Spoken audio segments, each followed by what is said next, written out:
I have decided to talk to you about the benefits of failure. And as you stand on the threshold of what is sometimes called real life, I want to extol the crucial importance of imagination. These may seem quixotic or paradoxical choices, but bear with me. Looking back at the 21-year-old that I was at graduation is a slightly uncomfortable experience for the 42-year-old that she has become. Half my lifetime ago, I was striking an uneasy balance between the ambition I had for myself and what those closest to me expected of me. I was convinced that the only thing I wanted to do, ever, was write novels. However, my parents, both of whom came from impoverished backgrounds and neither of whom had been to college, took the view that my overactive imagination was an amusing personal quirk that would never pay a mortgage or secure a pension. I know the irony strikes with the force of a cartoon anvil now, but... So they hoped that I would take a vocational degree. I wanted to study English literature. A compromise was reached that in retrospect satisfied nobody, and I went up to study modern languages. Hardly had my parents' car rounded the corner at the end of the road than I ditched German and scuttled off down the classics corridor. I cannot remember telling my parents that I was studying classics. They might well have found out for the first time on graduation day. Of all the subjects on this planet, I think they would have been hard put to name one less useful than Greek mythology when it came to securing the keys to an executive bathroom.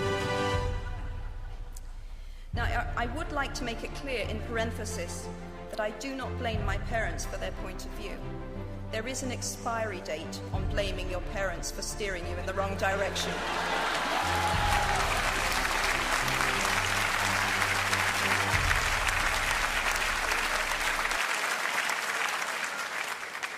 The moment you are old enough to take the wheel, responsibility lies with you.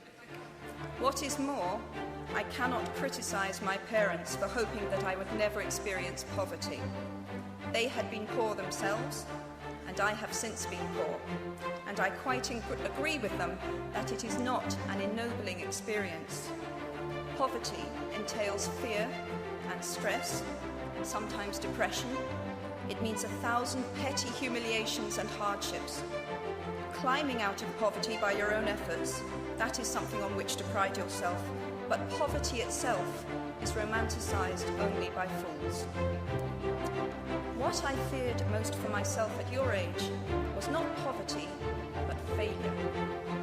At your age, in spite of a distinct lack of motivation at university, where I had spent far too long in the coffee bar writing stories and far too little time at lectures, I had a knack for passing examinations. And that, for years, had been the measure of success in my life and that of my peers. Now, I am not dull enough to suppose that because you are young, gifted, and well-educated, you have never known heartbreak, hardship, or heartache. Talent and intelligence never yet inoculated anyone against the caprice of the fates, and I do not for a moment suppose that everyone here has enjoyed an existence of unruffled privilege and contentment. However, the fact that you are graduating from Harvard suggests that you are not very well acquainted with failure. You might be driven by a fear of failure quite as much as a desire for success. Indeed, your conception of failure might not be too far removed from the average person's idea of success. So high have you already flown.